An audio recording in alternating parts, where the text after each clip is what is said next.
제가 우리 일본 아가페 선교회에 정기 예배를 드리는 모습을 매주마다 카톡으로 보면서 오늘은 이분이 나오셨구나, 오늘은 이분이 나오셨구나 이렇게 생각하면서 기도하고 있던 그 자리에 오늘 저희가 9층에 있진 않지만 그러나 5층에서 여러분들을 이렇게 만나 뵙게 돼서 참으로 반갑습니다. 우리는 인생을 살아가면서 참으로 많은 그런 어려움을 만납니다. 오늘 성경에 우리가 읽은 말씀 얘기를 가만히 보면 한 가정에 결혼식이 진행되고 있었는데 결혼식 중에 갑자기 잔치가 벌어지는 가운데 포도주가 떨어졌습니다.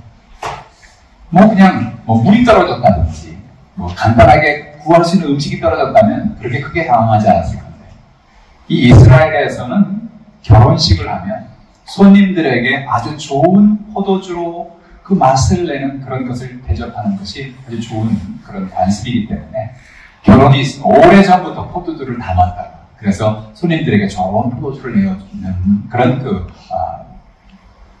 풍습이 있습니다. 근데 문제가 생겼어요.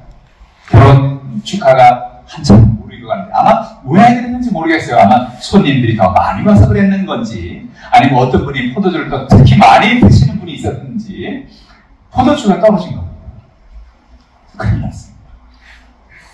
그럼 어떻게 합니까? 아니 그냥 사올 수 있거나 그냥 금방 만들거나 적당히 버무려서 만들 수 있는 거나 그런 거면 그 문제가 안 되겠는데 이거 몇 년 동안 포도를 숙성을 시켜서 해야 하는 그런 포도주가 떨어졌기 때문에 정말 당황스러운 일이죠.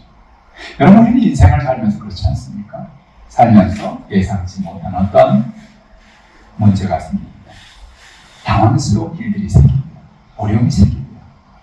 마치 이 가정에 포도주가 떨어진 것처럼 우리의 삶에 위기가 다가오고 당황스러운 일이 생기고 삶에 연약한 일들이 누구에게나 다가오는 것을 볼 수가 있습니다. 전 지난주에 리더장님과 같이 일본 우리 선교사 수양회를 참석했는데 저는 3월 말에 이제 제가 일본을 가기 때문에 보나마나 이번에 가면 하나비가 대단할 거고 사쿠라 축제가 있을 거고 가는 곳마다 엄청나게 사쿠라가 있을 거라고 하고 갔는데 왜 사쿠라가 하나도 안 폈어요. 이야 이럴 수도 있구나. 제가 3월 30일 날 갔는데 그때부터 안 폈어요. 이야 이럴 수도 있구나. 얼마나 당황스러웠는지 몰라요. 인생은 그런 거예요. 사쿠라가 잘 피다가 제가 간다니까 안 핀 거잖아요. 평상시에는 사쿠라가 3월 20일에서 27일 그 주간에 한참 피거든요. 제가 있는 숙소가 우에노 공원 그 옆에 일부 제가 그 숙소를 가봤어요. 왜? 우에노 공원에 그 사쿠라가 아주 대단히 좋다는 그런 얘기를 제가 들었기 때문에 우에노 공원에서 그간 보나마나 사쿠라가 엄청 폈을 거야. 웬걸? 축제는 하는데 사쿠라가 없네. 그게 인생인 겁니다. 삶 속에 예상치 않은 어떤 그런 일들이 우리의 삶에 이렇게 저렇게 꽝꽝 터져나올 때 우리는 당황하고 어떻게 해야 할까 고민하는 그런 삶을 살 수밖에 없는 거죠. 오늘 본문에 보니까 예수님께서 이 가정에 놀라운 선물을 주시죠. 그것이 뭡니까? 물이 변하여 포도주가 되게 하시는 놀라운 은혜를 그들에게 선물로 주신 것입니다. 오늘 본문이 주는 의미가 무엇일까요? 첫 번째로 예수님 우리와 기쁨을 나누기를 원하십니다. 우리는 흔히 예수님 하면 예수님의 고난, 예수님의 십자가, 고난주간을 겪고 부활주의를 맞이하고 그래서 예수님의 고난에 대해서 우리는 초점을 참 많이 맞출 때가 있습니다. 그래서 대부분 그 예수님의 서양화, 프랑스 파리라든지 이런 데 가면 예수님의 그 그림을 보면 대개 고난받으시는 예수님의 그 찡그리는 얼굴, 피 흘리시는 얼굴 이런 걸 많이 그리고 있거든요. 근데 사실은 예수님은 항상 그렇게 살지 않았을 것 같아요. 예수님은 어떤 때는 아주 크게 웃음을 가지고 계시기도 하고 미소를 짓기도 하시고 그랬을 것 같아요. 검은색이 계신다만 그림 그릴 때 어떤 분이 그 그림을 보니까 웃으시는 예수님의 모습을 그린 그림도 있더라고요. 그 그림 보면서 좀 신선한 충격을 받았어요. 예수님이 웃고 계시는 그런 모습도 있구나. 여러분, 예수님은 웃으셨을까요? 아니면 매일같이 심각한 얼굴로 to be or not to be, 마치 햄릿의 얘기처럼 그렇게 심각한 얼굴로만 사셨을까요? 제 아들을 교육하시면서 예수님께서 늘 심각한 이야기만 하셨을까요? 저는 그렇게 생각하잖아요. 예수님이 심각할 때도 있었겠지만 물론 많은 경우에 제자들하고 이야기하고 웃기도 하시고 때로 농담도 하시고 그러지 않으셨을까? 예수님께서 여러분 장례만 다녔다고 생각하지 않죠, 우리 그죠? 오늘 보니까 예수님이 결혼식장에도 가셨잖아요. 결혼식장에 갔다는 건 뭐예요? 결혼식장에 가서 그곳에 가서 그곳에 있는 사람들과 같이 즐거운 시간을 보내시고 그들과 기쁨을 나누고 그런 예수님이었다는 거죠. 오늘 그래서 우리가 알아야 될 것은 예수님은 오늘도 우리와 기쁨의 자리에 함께 있기를 원하신다는 거예요. 때로 우리가 힘들 때, 우리가 연약할 때, 우리가 어려울 때 주님 우리와 같이 계시지만 그러나 주님이 우리와 함께, 우리가 기쁠 때, 우리가 행복할 때, 우리가 기쁨이 넘칠 때 그 자리도 주님이 같이 와 계신다는 거예요. 결혼식장에 와 계신 주님이죠. 요한복음 2장 1절에 보니까 사흘 전날 갈릴리 가나에 혼례가 있어 예수의 어머니도 거기 계시고 예수와 제자들도 혼례에 청함을 받았더니 그랬습니다. 놀라운 사실은 예수님이 그 혼례에 청함을 받고 그것을 수락하셨다는 거. 나는 지금 장례 가야 되거든. 나는 결혼식 같은 데는 난 참석 안 하는 사람이거든. 예수님 안 그러시고 혼례 좀 오시겠어요? 혼례 오셔서 축복이 있어요. 가지. 그럼 가지. 가야지. 그것을 참석하신 거예요. 오늘도 주님은 우리의 기쁨도 우리의 슬픔도 우리의 모든 삶의 모든 것도 관심을 가지고 계시고 우리와 기쁨을 같이 나누기 원하시는 주님이라는 것입니다. 하나님이 우리를 바라볼 때 어떤 눈으로 바라보십니까? 스바냐 3장 17절에 너희 하나님 여호와가 너희 가운데 계시니 그는 구원을 베푸실 전능자이시라. 그가 너로 말미암아 기쁨을 이기지 못하시니 너를 잠잠히 사랑하시며 너로 말미암아 즐거이 부르며 기뻐하시리라 하니라라고 성경은 이야기합니다. 너희 하나님이 너희 가운데 계시는데 그 하나님은 우리를 막 심판만 하고 우리에게 막 모든 것을 너가 잘못했잖아. 너 이거 잘못했잖아. 그게 따지는 하나님이 아니라 그는 구원을 베풀 전능자신데 너 말미암아 기쁨을 이기지 못하신다는 거예요. 저는 이 얘기를 알아요.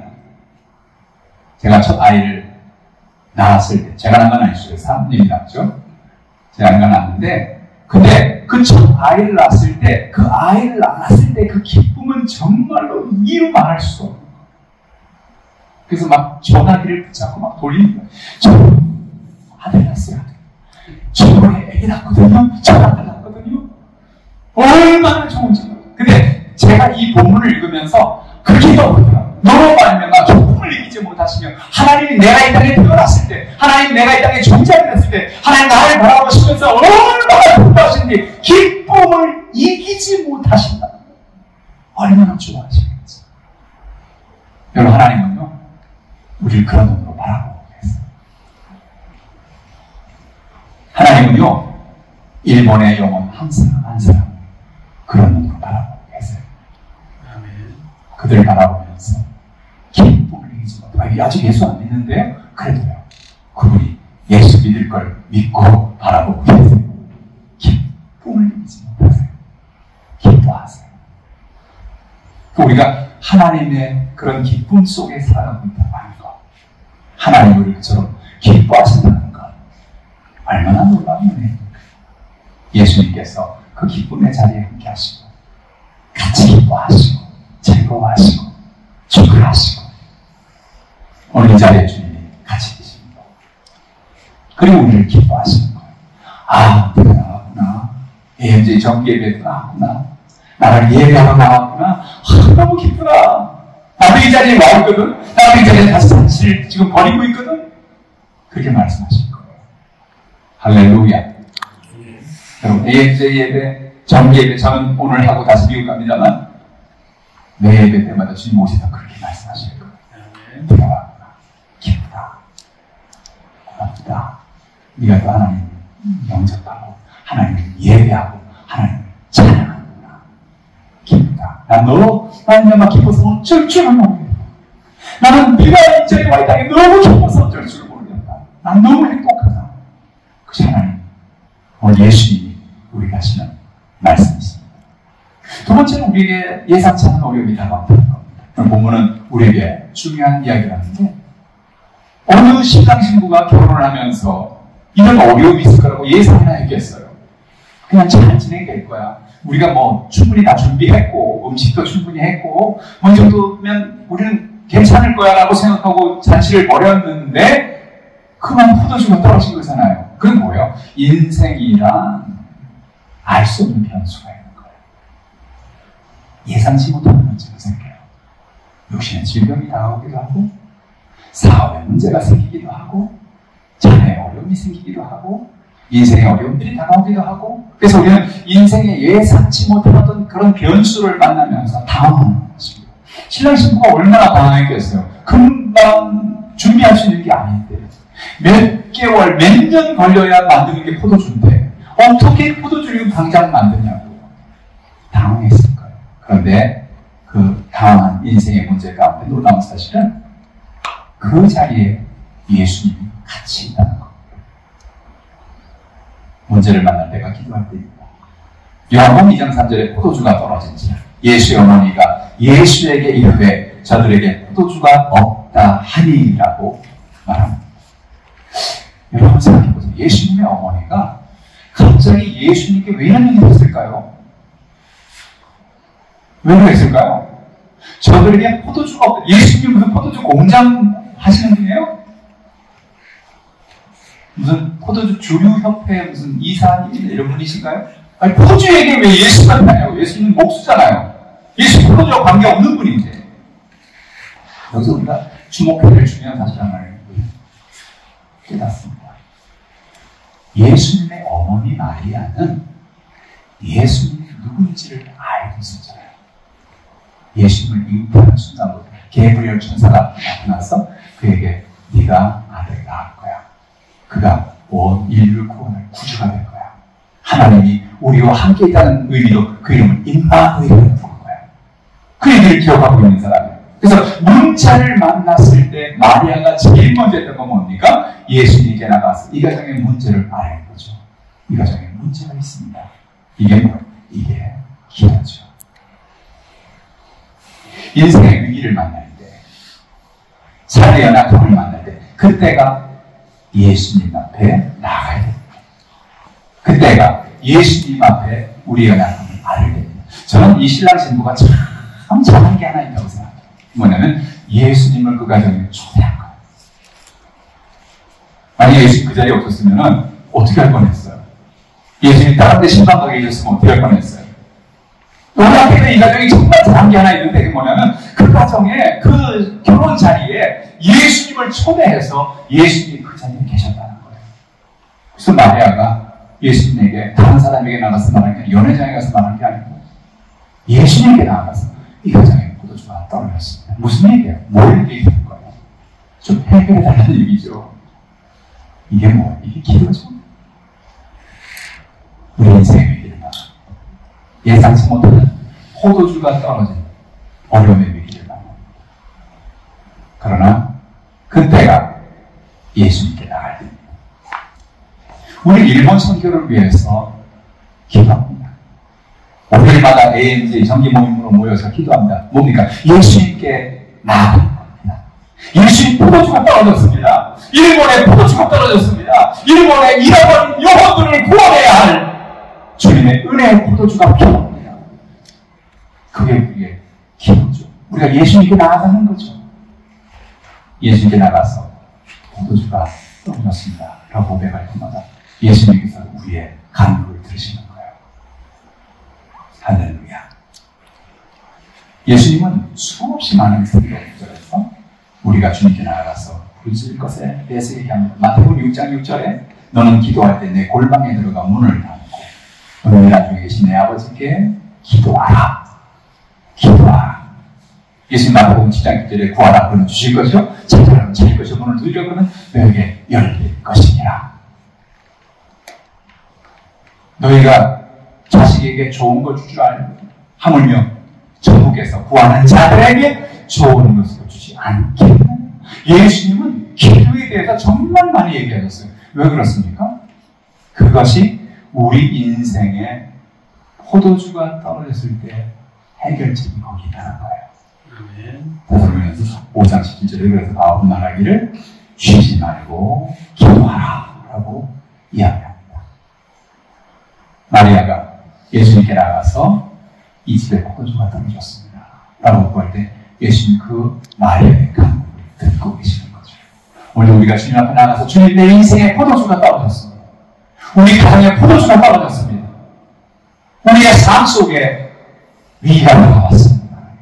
예수님 어쩌면 좋아요. 주님께 딱 듣고 계시는 거죠.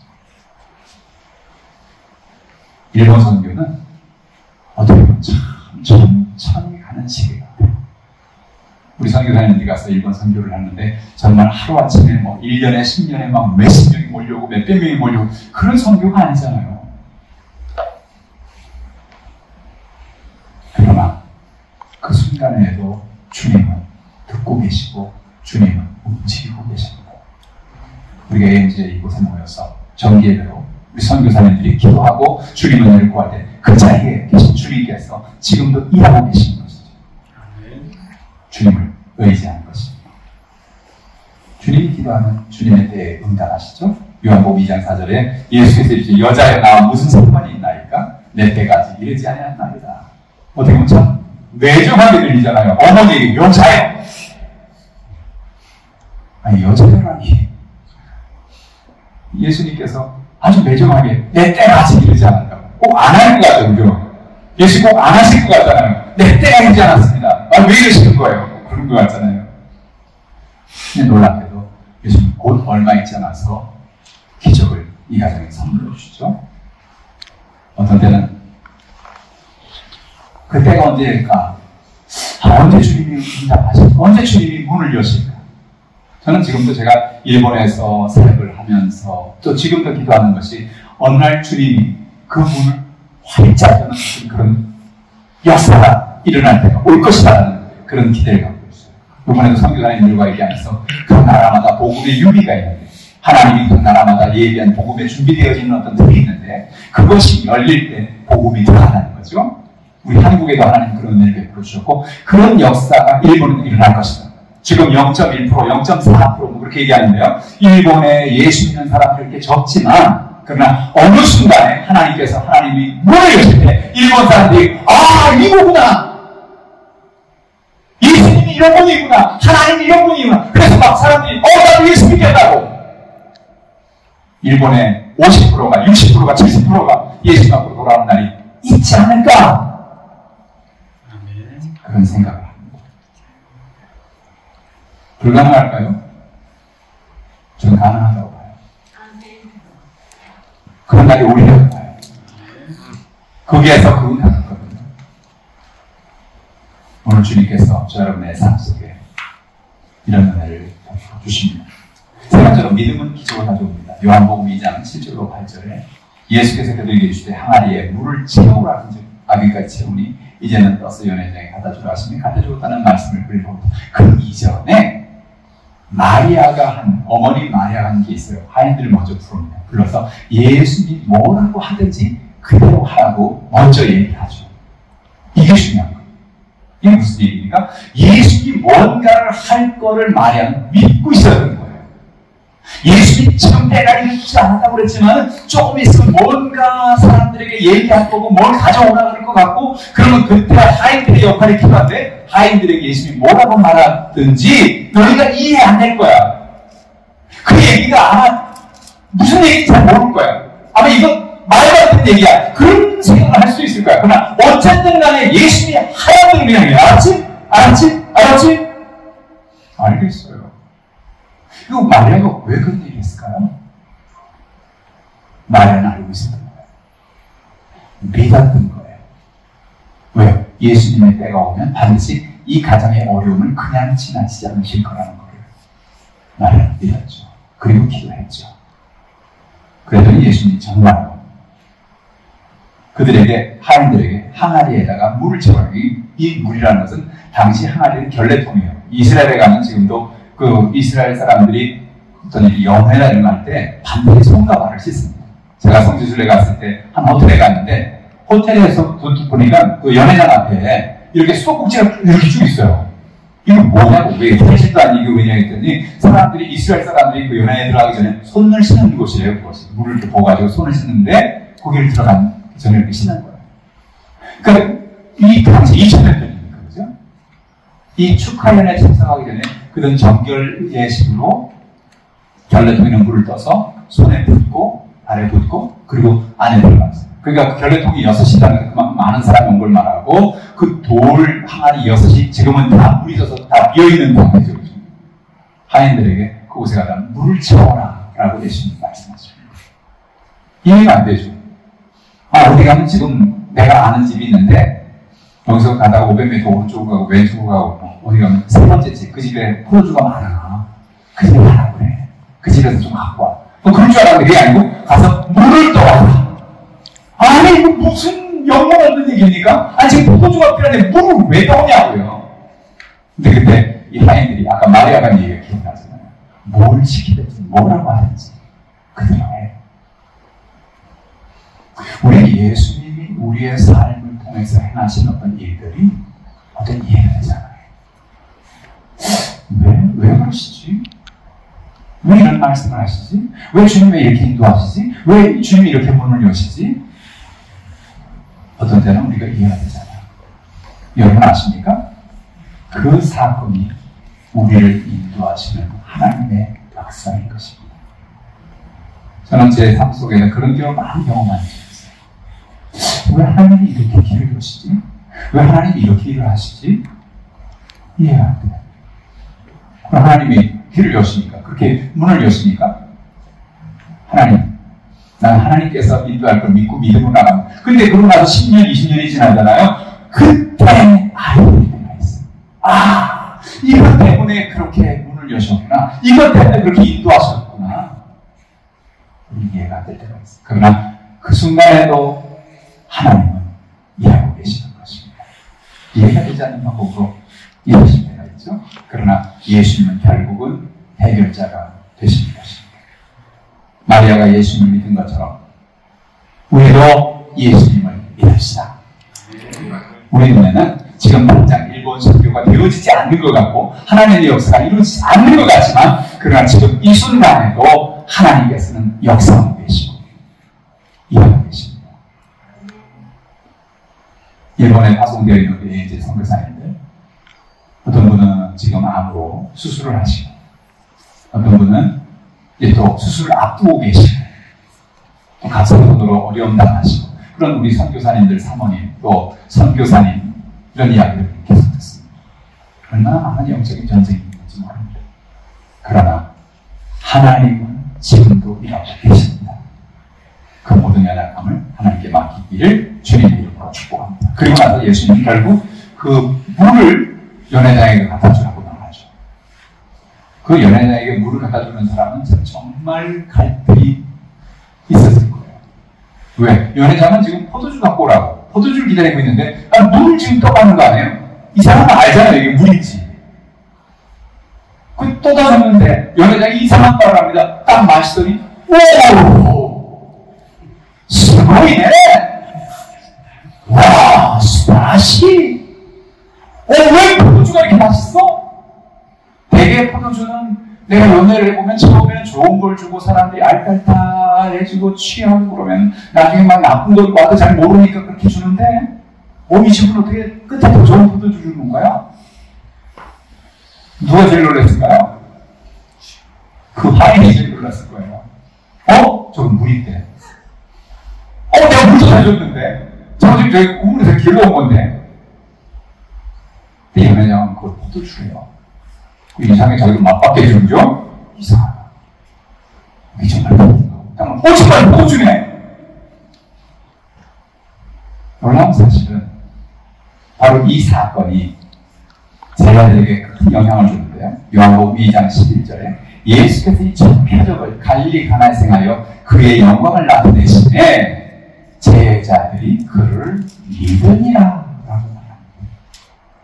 예수님이 가나에서 첫 번째 했던 이 표적의 중요한 의미는 예수님께서 이 사건을 통해서 예수님이 누구신가를 그들에게 보여주고, 제자들이 옆에는 예수님이 나를 따라오라 해서 따라와 오긴 했는데, 그런데 비로소 이 표적의 사건 이후로 그들이 예수를 믿으리라 하고 이야기하고 있는 것입니다. 이 표적은 바로 제자들을 믿음의 세계로 인도한 놀라운 하나님의 은혜였습니다. 오늘도 저 여러분의 삶 속에 위기가 다가옵니다.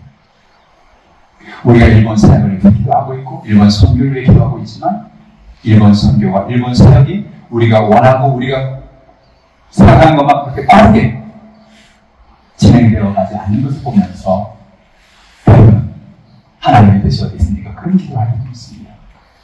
우리의 가정의 문제로, 우리 육신의 질병의 문제로, 우리 선교사님들의 기도의 제목으로, 때로는 우리가 갈등 속에서, 연약함 속에서 하나님 나라가 간구할 때도 있습니다. 그러나 반드시 우리가 알 것은 하나님의 때에, 예수님의 때에 마치 물을 포도주로 바꾸신 것 같이 일본의 영혼들을 바꾸게 하시고 일본의 영혼들을 구원케 하시고, 그래서 우리가 보이는 그 간구와 우리가 보이는 그 기도를 주님이 들으셔서 우리를 통하여, 우리 또 AMJ 선교사님들을 통하여, 우리의 간구를 통하여 하나님께서 놀라운 기적을 행하는 때가 올 것을 믿습니다. 그 하나님을 바라보면서 주님을 의지하는, 간구하는 저 여러분 되기를 주님의 이름으로 축복합니다. 기도하겠습니다. 하나님 아버지 감사합니다. 오늘 이와 같이 하나님 우리를 불러 모아 주시어서 AMJ 정기 예배로 모여 하나님을 의지하며 하나님을 바라보며 기도할 수 있는 놀라운 특권을 주셔서 감사합니다. 하나님 아버지 하늘의 문을 여시고 은혜를 베풀어 주옵소서. 기쁨의 자리에 동참하셨던 예수님, 오늘 이 자리에 우리와 동참하고 계시니 감사합니다. 물을 변하여 포도주가 되게 하신 예수님, 우리의 삶의 모든 기도의 제목을 주님 앞에 가져 나왔습니다. 우리의 모든 문제를 바꾸어 포도주가 되게 하시고 우리의 삶을 바꾸어 하나님의 놀라운 응답으로 바뀌게 도와주옵소서. 오늘의 모든 연약함을 주님 앞에 맡깁니다. 일본 선교를 주님 앞에 맡깁니다. 하나님 아버지를 인도하여 주시옵소서.